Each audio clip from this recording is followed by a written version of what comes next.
Similar to how you're living now. Different, but similar, right?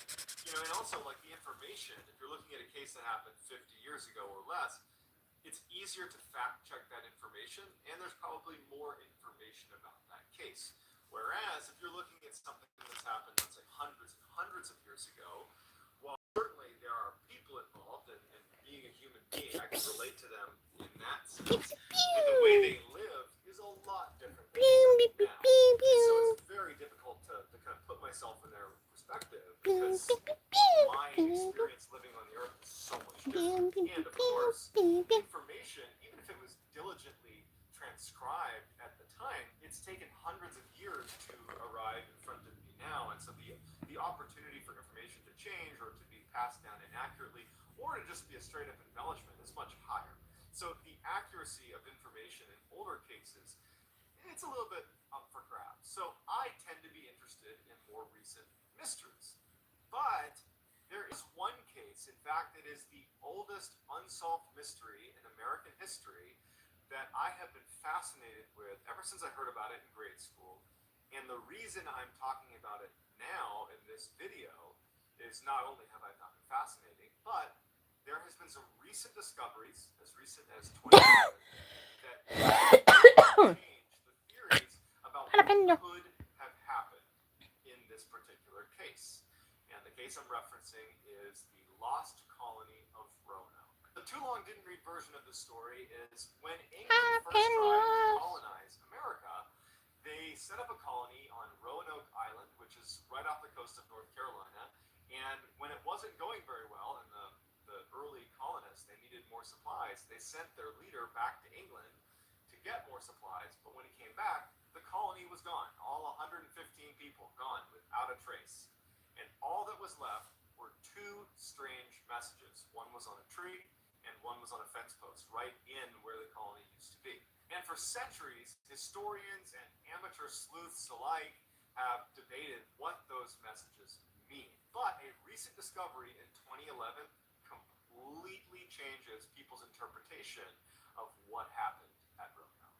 Before we get started, if you are a fan of the strange, dark, and mysterious delivered in story format, well, you've come to the right channel, because that is literally all of it. And I post 3 to 4 times a week. If that appeals to you, if you would, please gently assassinate the like button and then turn on all notifications so you don't miss any of these cool stories. All right, let's dive in. By the late 1500s, England wanted to colonize America. And in the early 1580s, an Englishman by the name of Sir Walter Raleigh was basically given a permit to go colonize America. Basically, it said, okay, it's 1580, and you have until 1591 to colonize somewhere in America. If you can't do it by then, you're going to lose your permit. He starts getting funding together. He starts looking on a map to figure out where's a good spot to land. And by 1584, he's ready to launch his first reconnaissance mission to America. So in 1584, two ships make their way to North America, and they land somewhere in the Outer Banks in North Carolina. They land, and they actually quickly befriend local Native Americans that are there. And in fact, they I got a bit of a Brennan. Brennan over here. To their village, which was on Roanoke Island, also in North Carolina, not too far from the Outer Banks. And so these early English settlers are brought to this village, and they're able to coexist with the Native Americans really beautifully. They're sharing trade secrets. They're learning how to hunt. Thank you. They're learning how to do all the things that you would need if you were Yes, it's a furry. And no, it's not. It's child friendly. Punch the water. Punch the water bubble. I got some jalapenos going on here. Hi, yes, hello everyone. Yeah, hello, bread. There's a YouTuber you should go see. You'll love your username. Hi, yes. Actual colonization effort into Roanoke. Why does my why does the Bad Batch picture look real on my character? The arm, look at the arm. What is that? What is that? So he sends 7 ships with 600 men and supplies that were designed to last that group of. Yes, hello. You are saying that a lot. Holy moly. Beautifully, they're sailing their way over to America, and when they reach the Thank Outer you. Banks, their flagship, the biggest. I gotta figure out what kind of coloring to use for her fur. Their supplies, their food, their fresh water. See how this trade comes out. A lot of their supplies fell into the ocean. Nope, not using that one. And they know immediately that, well, not everybody Hello. this fleet Hey, actually me landed. looking for. 500 men back to England and only landed 100 of the original 600. Okay, we'll see how this one goes. As soon as this second round of settlers, these 100 men, Thank you. in Roanoke, they went and spoke with the Yes, local hello. Americans. There was already good relationships built from that first reconnaissance mission, and these settlers were given permission by the local natives to build their colony in Roanoke. So they began constructing. This is gonna be interesting. And everything is For going sure. off without a hitch. In fact, the Native Americans Hi. were incredibly generous. Yeah, you don't have to spam hi. You don't have to spam it, okay? Just say it once. You're good. However they could. Now, the settlers, they still needed more supplies. They didn't have this robust supply that they planned on having because much of it was destroyed in that shipwreck as they initially made their way in. So they had been promised by the 500 returning crew members that they were going to send supplies What? by the following winter. So they're Get in my face. this Megatron, shoot it. supplies. And as they get closer to the wintertime, the 100 settlers that are there, they're running incredibly low on supplies to the point where they actually basically run out. And so they had to rely on the local Native American generosity just to stay alive. When the shipment that was supposed to be there in the winter did not show up, in fact, it had actually been canceled. They didn't know this. It had been canceled by Queen Elizabeth, who basically said that wasn't important. Oh yeah, I do this all by hand.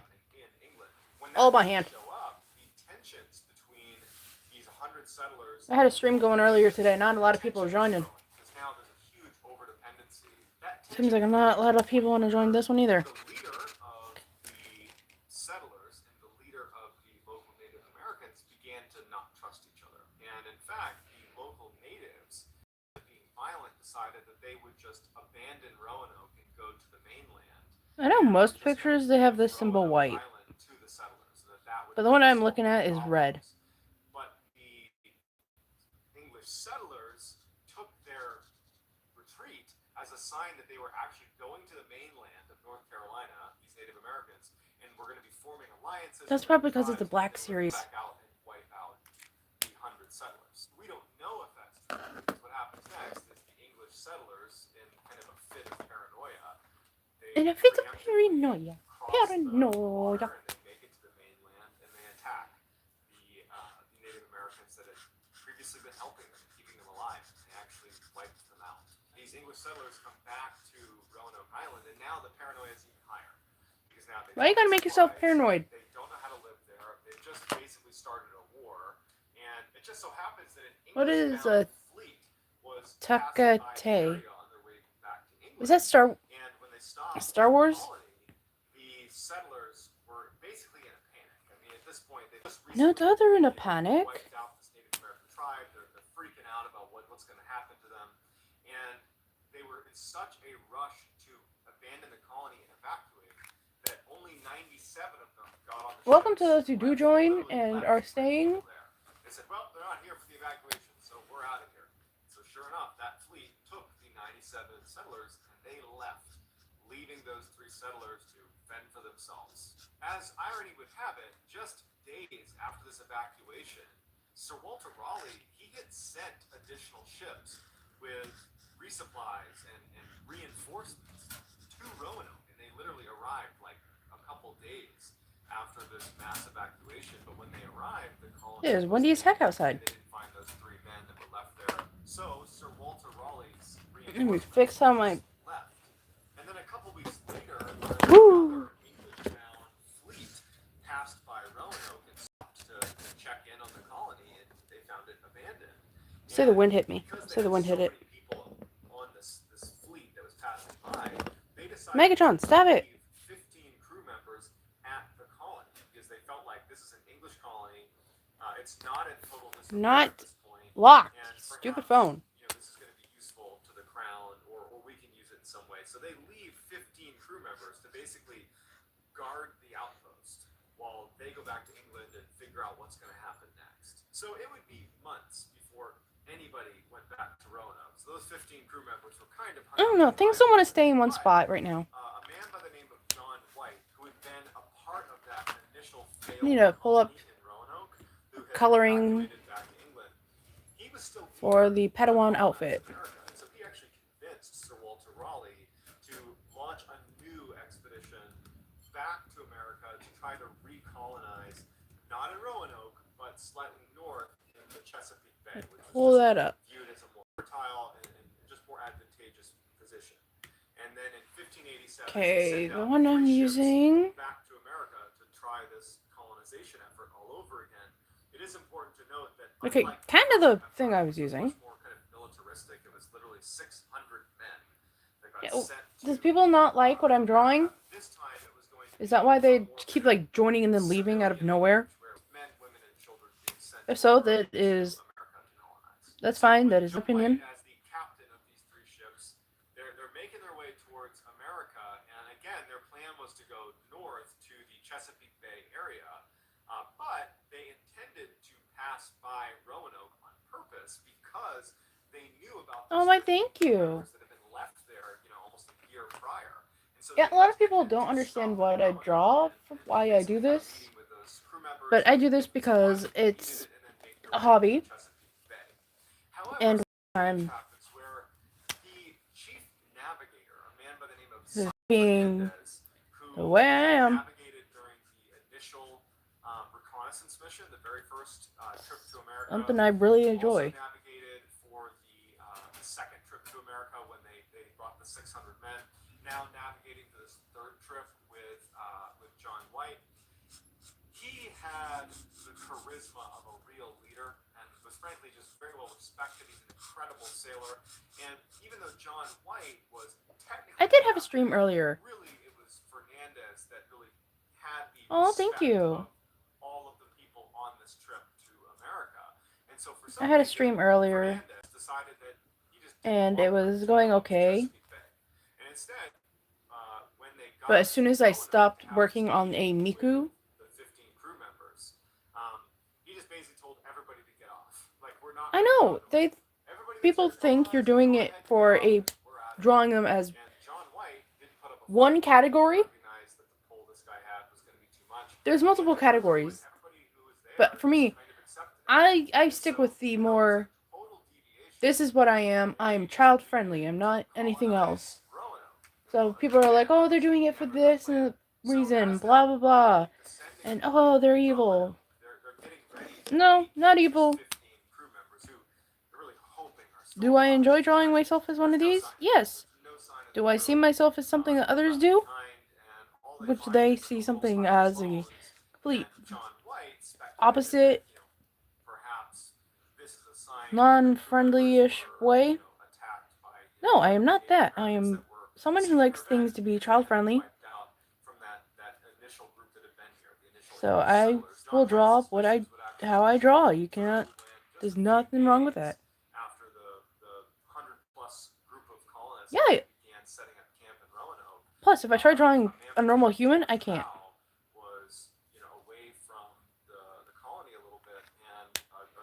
I've tried drawing normal people, and they don't come out right, ever. Ever. To the settlers that, like, you're not welcome here.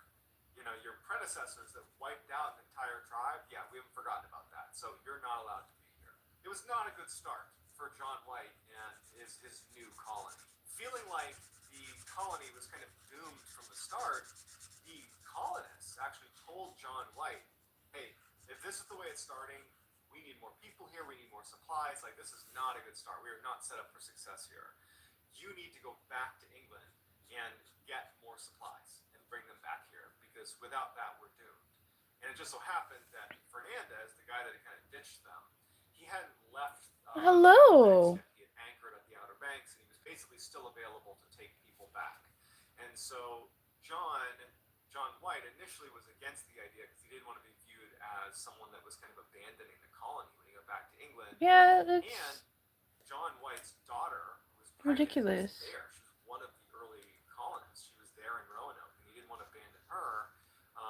But ultimately, he says, "Okay, I'll go," and he goes. And Hello, new person! Yay!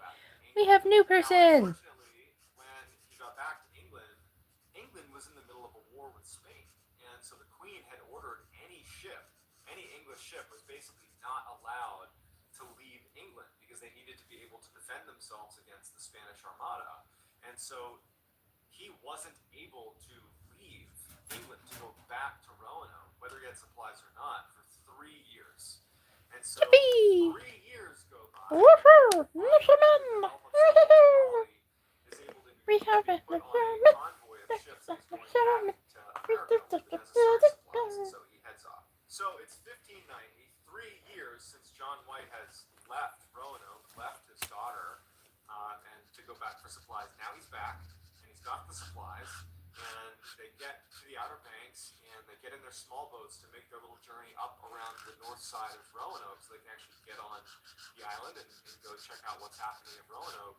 And when they land on the north side of Roanoke, they start yelling, trying to get anybody's attention. There's no answer. As they walk up into the woods, they notice that there are some fresh footprints right on the beach and then in the woods itself. But again, no one's coming to greet them. Don't fall when I move you. I said don't fall and you try falling. Either it's an English settler, in which case they would be eager to come see them. They'd be running out. Mushy mushy. Or it's a Native American, which could Okay. mean they don't trust the English settlers. Never heard that one before. Or they don't want to be seen, which is also kind of ominous. They start moving in to where the Roanoke colony was, and they see 3 letters on a tree. It just says CRO on a tree as they're making their way into the colony. And again, they're yelling the whole time, trying to get anybody's attention, and no one's calling out. There's no sign of life anywhere.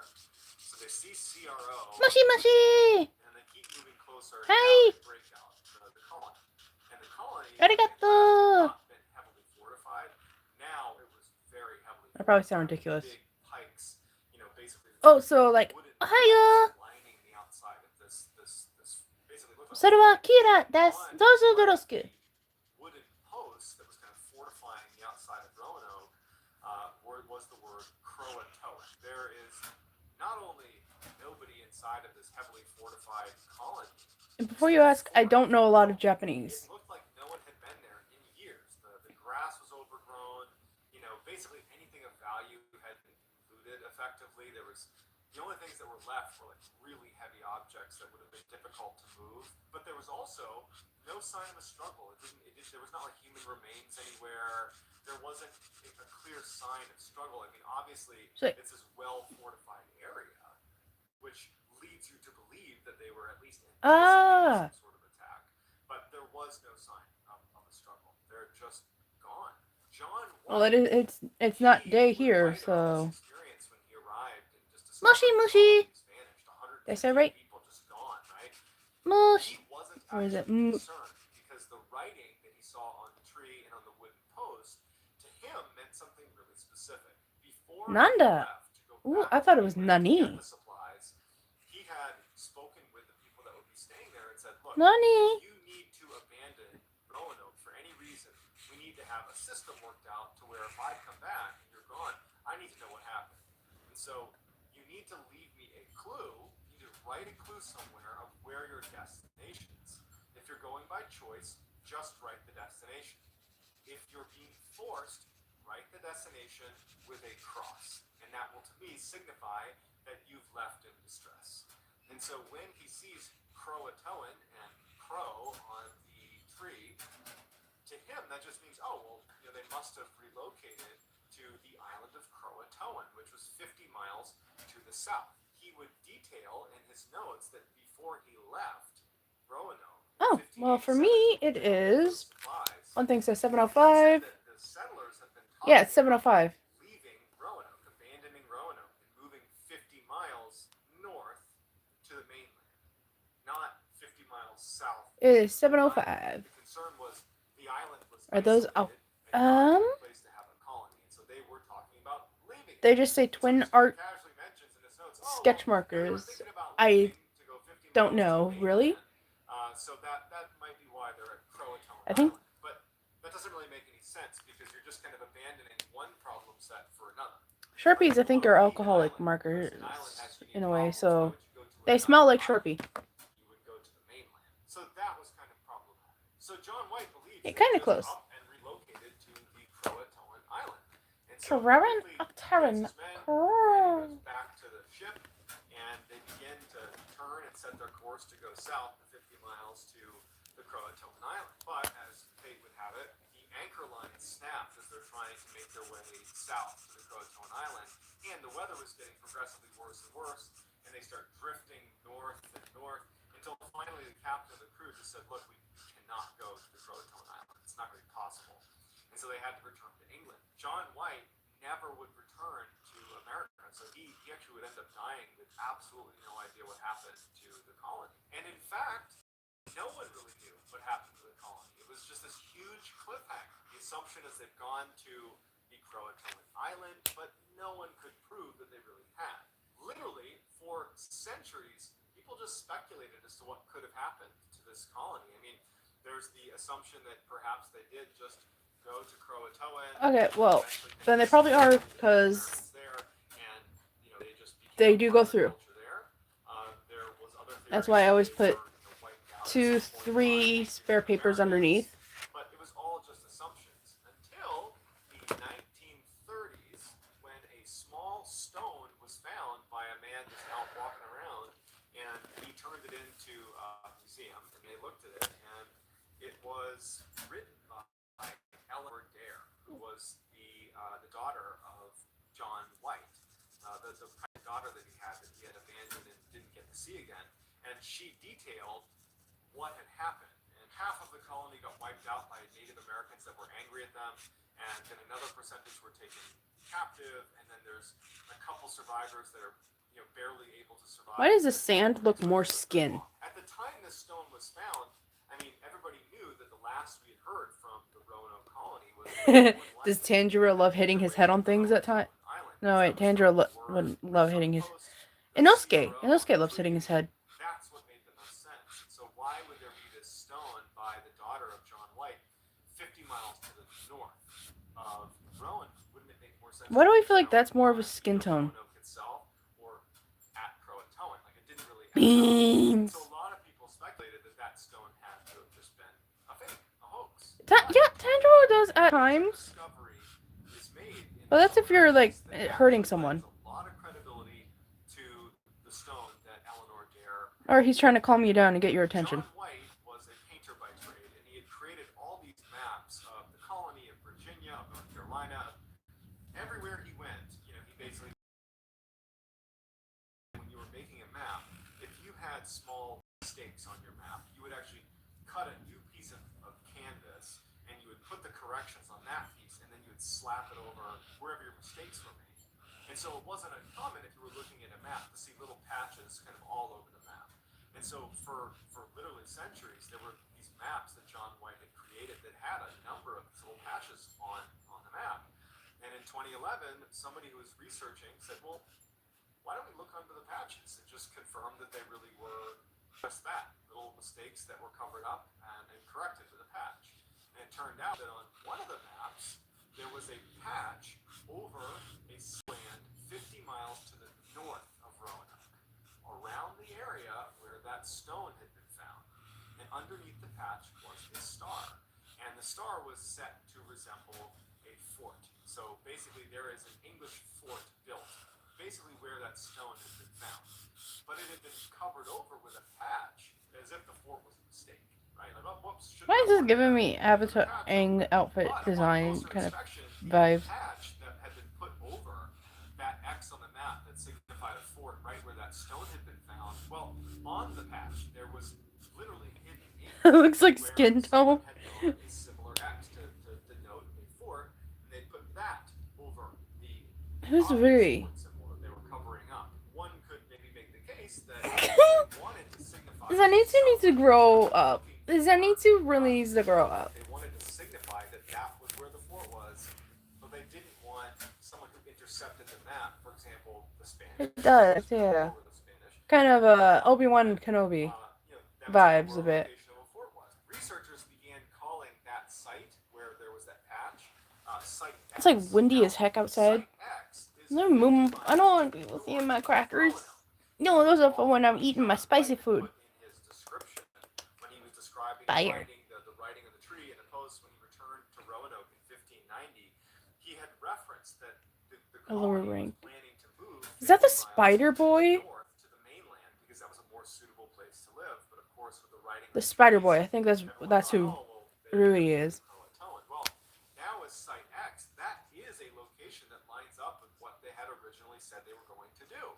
And you have that stone written by Eleanor Dare at the same location. And so archaeologists descended upon the area that was Site X, and while they haven't confirmed that there's a fort, or they haven't found a fort in the area, they have found metal and pottery that is potentially the bloodstrings. of an English settlement. I think that was the first time Nezuko ever used fire. They gave her fire! Stone that said, yep, they went 50 miles north. It doesn't really answer the question, which is what everybody thinks of when they think of the Roanoke colony, of why was Croatoan written on the fence post? Why was Crow written on the tree?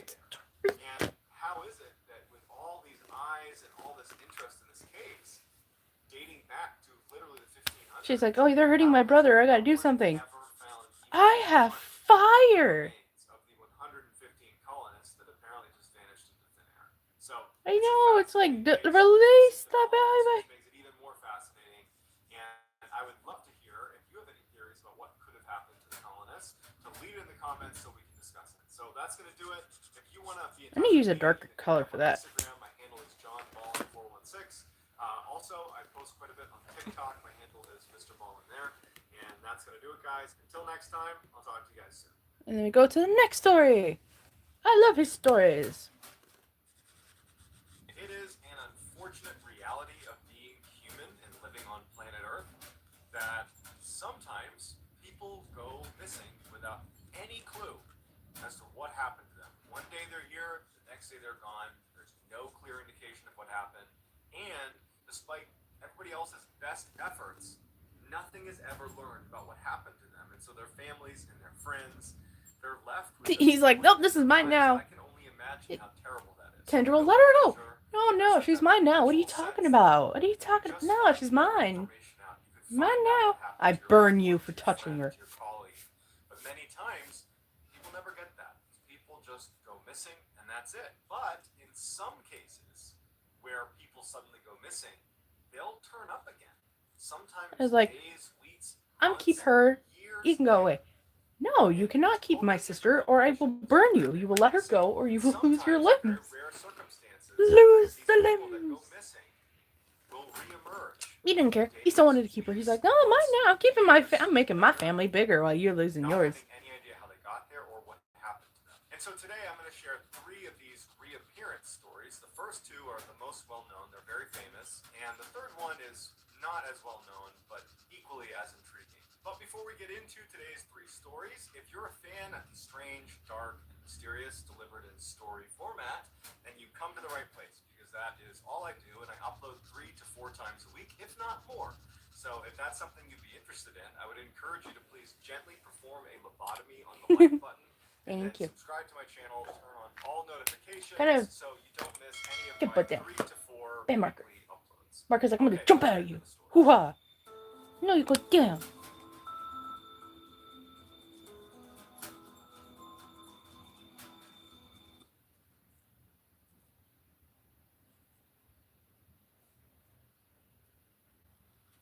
In 1978, a 23-year-old named Stephen Kubacki was attending a college called Hope University in Michigan. It was a small Christian school where he was studying German and history. Stephen was a little more free-spirited. I'm trying to say, oh, wait a minute. Which is very conservative. He was a big-time outdoor He's like, enthusiast, and he loved to go riskier. Oh, she's sleeping. Don't wake her. No, I'm gonna wake her up as much as I want. Upside down now, fool.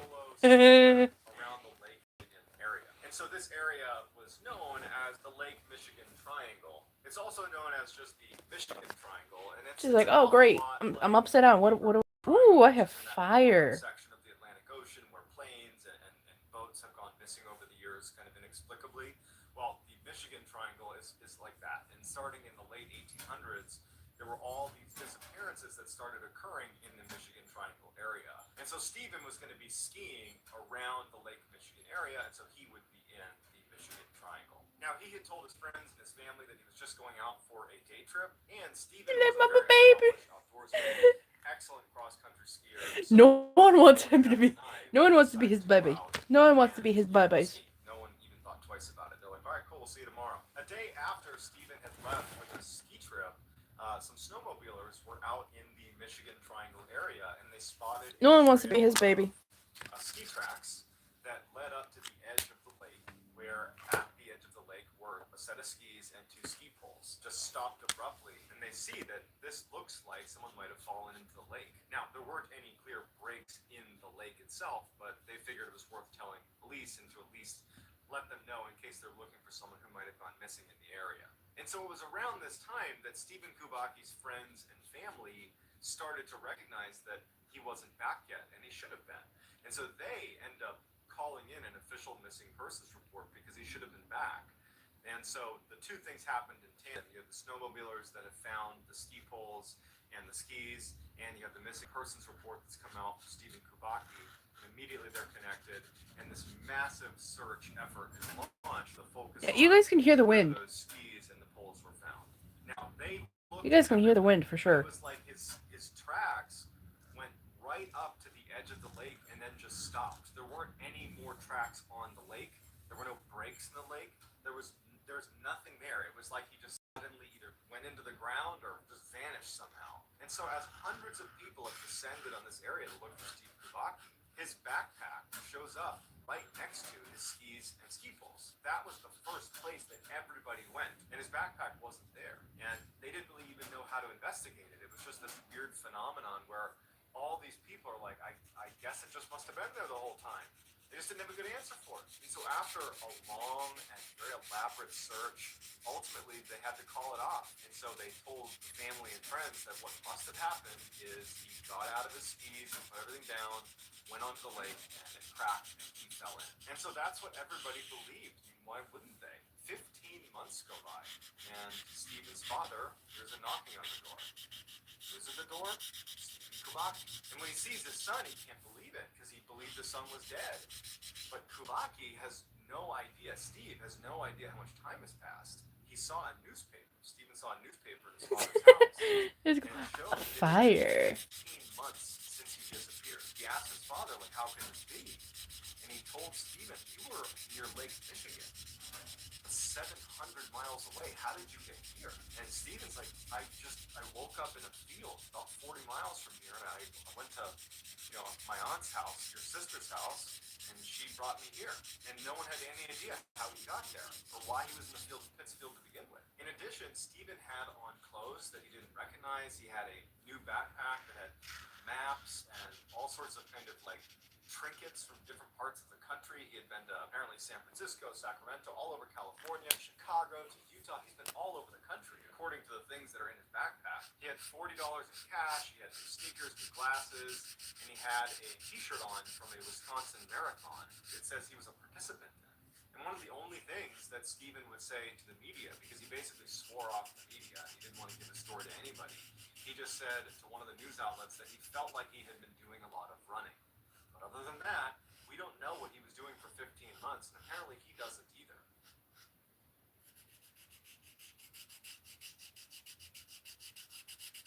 In early 2018, Danny Philippidis was a 49-year-old firefighter living in Canada. He had a wife, he had 2 kids, he was happy, healthy, So normally my phone would fall over at this moment, every year, but my charge is holding it up. his colleagues at the firehouse would go on a ski trip to New York, where they would go skiing at a mountain called Whiteface. And so on February 7th, 2018, Danny and his Who named these colleagues mountains? are at Whiteface. They're enjoying themselves. Danny was an avid skier. Like, this is something he really looked forward Get to to. the yes, sir.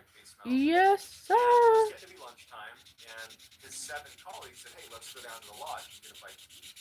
Danny was just having a great time on the mountain, and he was like, you know, I'm going to just do a couple more runs. I'll meet you guys in about 30 minutes or so. I'm going to do a couple more runs before lunch. So they go down to the lodge, and Danny continues to do a couple more runs. And so after an hour or so, and Danny still hasn't shown up at the lodge, his 7 colleagues have finished eating, and they're like, you know what, I bet Danny just decided he wanted to skip lunch, and he's probably just fine. And so they end up just going out and skiing the rest of the day. By the end of the night, when the mountain is starting to shut down, they're all checking their phones for messages from Danny. They haven't gotten anything from him. They haven't seen him. They decide, let's go check out, his room back at the hotel and make sure that he's there. Maybe he got sick, he left, something like that. And the resort was attached to the mountain itself. So they just walked right over to his room. They knocked, he didn't answer, but then they went out back and they found his car, and his car was still there. I still think you was in love. They ended up going in the room and checking to see if he was in there. He wasn't, but all of his personal belongings are still inside of the room.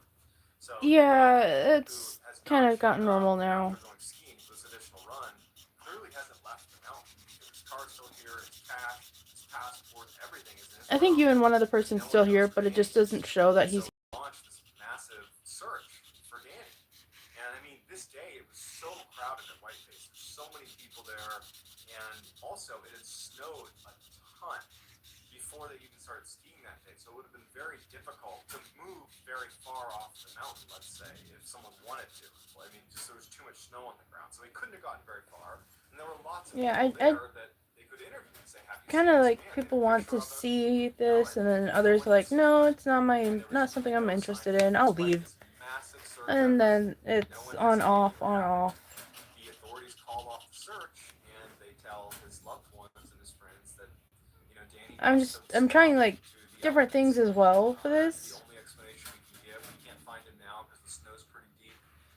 I had a stream earlier today, and one of the things I was doing was outlining this, but also I ended up drawing Miku. It's just devastating.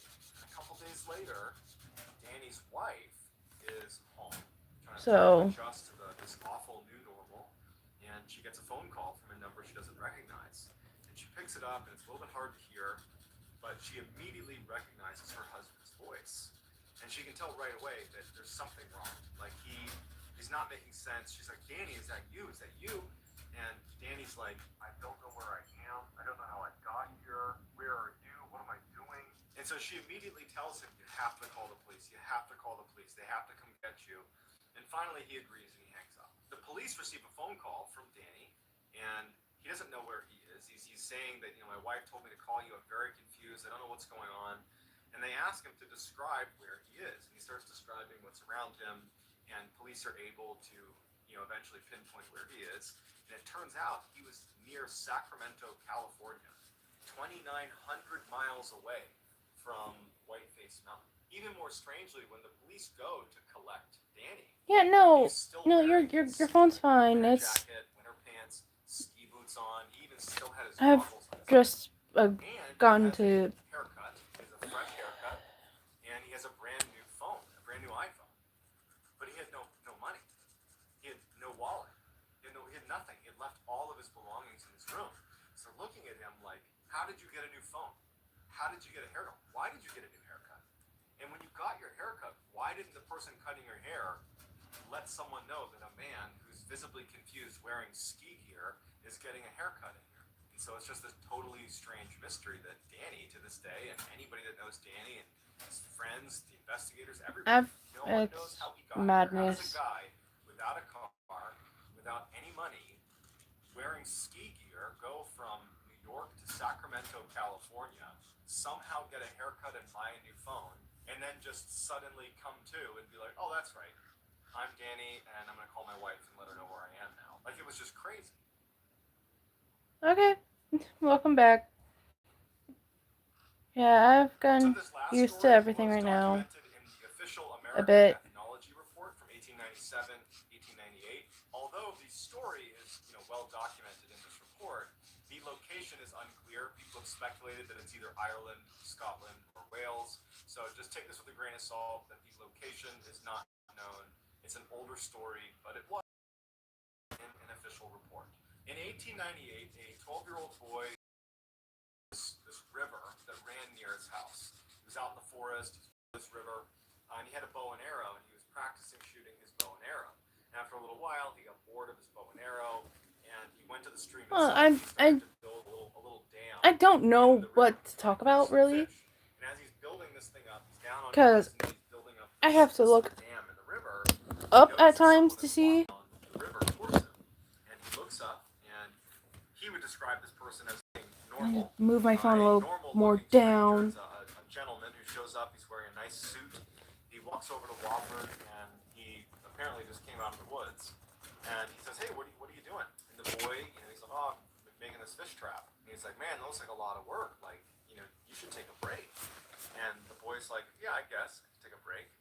And the gentleman just says, "Well, if you want, while you're taking this break, you can come to my house. It's just up past the bend here. Don't go with a stranger. Don't go with a stranger. You can have a meal with us. Then you can come back and you can finish your fish trap." And so, this is a different time. This is the late 1800s, and I'm not suggesting that at the time it was totally cool to go with strangers into weird houses in the forest, but the boy felt compelled to say yes. He didn't want to be rude, and maybe his fear of strangers is less extreme than it is, for us today in 2020. And so he agrees to go with the man. They make their way up past the river into the forest a little bit, and they come up to this cabin. Now, the boy played in the woods here, and he had never seen this house before. But he's not too concerned, because as soon as he gets to the house, this cabin in the woods, he sees that the lights are on, and he hears kids playing inside, and a close family friend of his family's is sitting on the porch talking to one of the other apparently family members of the stranger. And so the boy's put at ease, and he says hi. I know that feeling. Family friend, waves back. The boy goes inside, and he sees that this family has a couple of kids, roughly his age. They're playing, goofing around. They have dinner. It's a wonderful meal, and the boy Wofford is like, "Man, this is so great." And after the meal, he lays down. I think mine does that 2 times. The boy falls asleep in this cabin, and so he wakes up early the next morning, and he feels horrible because he didn't mean to fall asleep, and he didn't tell anyone from his family where he was going. And he's thinking, "Man, they're going to be so worried about me." And so as he's getting up to leave, the stranger is already awake, the one that had met him down by the river and called him up to the house. And the boy says, "Hey, can you walk me down back to the river?" And the stranger's like, "I can take you part of the way down, sure." So the two of them are having small talk, and the boy's thanking the man for his generosity. And so as they're walking, they're passing by an orchard on one side and a cornfield on the other. And it's this beautiful morning, the sun's just coming up, and the boy remembers thinking how beautiful the setting was. But he also was thinking, like, I don't even know where I am right now. And I'm assuming he's walking me back to where I live. But this doesn't look familiar at all. And the stranger stops. They get to almost a junction right at the end of the orchard and of the cornfield. And the stranger tells the boy, Wofford, he says, "Hey, just go straight. You're going to turn down this way, turn back, and you'll be at the river again where we met." And the boy thanks the stranger, and the stranger turns and starts walking back towards his cabin and says, "Hey, good luck, see ya." And the boy starts following the man's directions. And Wofford, as he's walking, following the stranger's directions, he's suddenly curious and turns around to look back at this strange person who had brought him up to the house and then now brought him back. And he's stunned because suddenly the orchard and the cornfield are not there. There is no orchard or cornfield. It's just deep, dark forest. And he's like, "What's going on?" He turns back, and there's a search party, or it looks like a search party, running up to him. Part of the search party is the family friend that he had seen at the house. And the boy's like looking at these people running towards him, like they're running to him. And he recognizes the family friend, and you can tell they're like urgently looking for him. And he felt bad because he knows he slept over through the night. So he's like, "Hey, I'm here. And they're like, "Where have you been?" And the boy turns to the family friend, and he's like, "Didn't you tell them I was with you?" And the family friend is like, "What are you talking about?" And he's like, "Yeah, the house with the family. We ate dinner together last night." And the guy, the family friend, is like, "I've been looking for you for the past several days. I've been with your family looking for you. You've been gone for 3 days." And the boy is like, "What?" And as he's describing the kind of general vicinity of where this cabin was, kind of pointing back up towards where it was and describing it from where the river was. The family says to him that since you've been missing, we've heard rhythmic drumming non-stop coming from the section of the forest that you just described. We could never pinpoint where it was coming from. And now that you just showed up, the drumming has stopped. And so the kid's terrified, but there's no answers. Pretty creepy. So 3 very strange stories that luckily all of them ended with the person being found again. But it doesn't change the fact that the mystery remains. Where did they go? It's like they left the earth for a couple of days, or in Stephen Kubaki's case, for over a year, and then came back. It was like a glitch in the matrix or something. And so I would love to hear in the comments what you think can possibly explain how these people are disappearing without a trace and then reappearing days, weeks, months, years later, not having any idea how they got there. Coloring should I use for her What hair? happened to them? How can we possibly reconcile that? And if you like this video, and I you just want to see more realized. videos like this, I would ask you to please Jesus, already 7:32. like button, and then subscribe to my Barely channel been doing and turn this. on Holy all moly. post notifications so you don't miss any of my other 3 to 4 weekly uploads that I do every week. You guys are probably just like sitting there bored, like, oh, they're not talking about anything. They're just sitting there coloring. You have a story playing in the back. My handle is Mr. Ballin, so you can follow me over there. I also go live on TikTok Monday, Tuesday, Wednesday. I don't use Friday at 10 TikTok. p.m. Eastern. I don't. Why? Because drama. A 1979 New York Times article describes her More drama on story TikTok as than being, there quote, should one of ever the be Western in the world. most intriguing and convincing cases of reincarnation. I myself am not a huge believer in reincarnation, mostly because any of the stories I've heard, there's no modern day corroboration of fact. But in Dorothy Eady's case, or as she became known, Seti's case, she has a number of things that line up with her story, with her lifelong story, that she in fact was from ancient Egypt and was actually a priestess in ancient Egypt times. And That'd be interesting. Being a priestess from ancient Egypt. Egyptologists and historians that have looked at this case have spent decades trying to prove that she was lying, but can't. She had information that she shouldn't have had. That begins to make you wonder if she really was reincarnated. Before we get started, if you could please gently destroy the like button and then go ahead and hit subscribe and turn on all notifications, that would be great. I'm going to be posting a ton of content just like this. Sure, beating up something sounds interesting. For 3, if 4 every week going Phone forward, issues? so please come along. The too long didn't read version of this story is you have Dorothy Eady, who as a child has a near-death experience. When she kind of comes back, she believes that she is no longer home, that her home is somewhere else. She starts having dreams about this place. She describes this garden and this big building, and then eventually she discovers that what she's describing is a place in ancient Egypt. And she ends up becoming obsessed with ancient Egypt, and then begins providing information and helping with archaeological digs that leads to numerous incredible discoveries, all from memories that she claims. Not a lot of people are joining. Even if you don't believe in reincarnation, Again. this whole story seems like totally made up. Just listen to how I mean, like, tomorrow is Martin Luther King Jr. Day, so. how in the world she had the information she had that led to distinct discoveries that nobody else had made. I don't know. They found this stuff as a result of Dorothy Eady's information. Maybe I should just do a stream tomorrow. How's that sound? Like, Possible, but no one's been able to do it yet. So let's see what you think. Dorothy Eady was born into a lower middle-class family in London in 1904. She was an only child. how does that sound? Doing stream tomorrow Adored by her parents. might have more energy. Unfortunately, when she was 3 years old, she fell down a flight of stairs in her home and was unconscious. They called the doctor, and the doctor shows up and says she's actually dead. As the parents are talking to the doctor, after about an hour, I'm like a stinking dog when gets I'm up and tired. goes into her bedroom and is like playing on her bed. And the parents come in with the doctor, and they can't make any sense of it. In fact, the parents were furious at the doctor for pronouncing her dead, because they're like, obviously she wasn't. If she's just fine now, like, who are you? What kind of doctor are you? The doctor swears she was dead.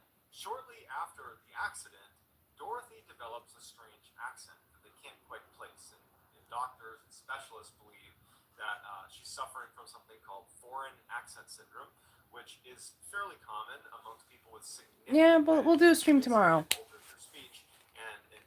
Thank you guys for joining, and have a great day or evening, whatever time it is for you. If it's late, make sure you do go to bed. Everyone needs to go to bed to make sure they sleep properly. So I may have this finished, colored by tomorrow. What? Don't be sad. Or wow, what? She's not able to articulate much what this is, but she was just in love with this garden and this location. Did I say something wrong?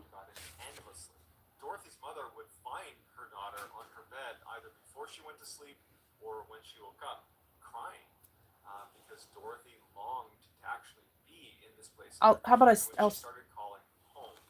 Now Dorothy's mother would say, "But Dorothy, you're home now." And she would say, "No, I'm not. I'm not home." If you do subscribe to my channel and do hit the notification bell, when I go live, it will tell you, okay? No, honey, you live here now. You live here. You never lived anywhere else. Because for me, it may be a different time than you. Convinced that what she was seeing in her dreams was her actual home. It was around this time that Dorothy's parents brought Dorothy to a British museum where they had a big ancient Egyptian. Because I can't. And when they went into the museum, I don't know a specific time when I will. Normally, I try going live around 3 or 4 o'clock. So we'll see how that goes. So thank you guys very much for joining, and have a wonderful time, day or night. Alright, bye.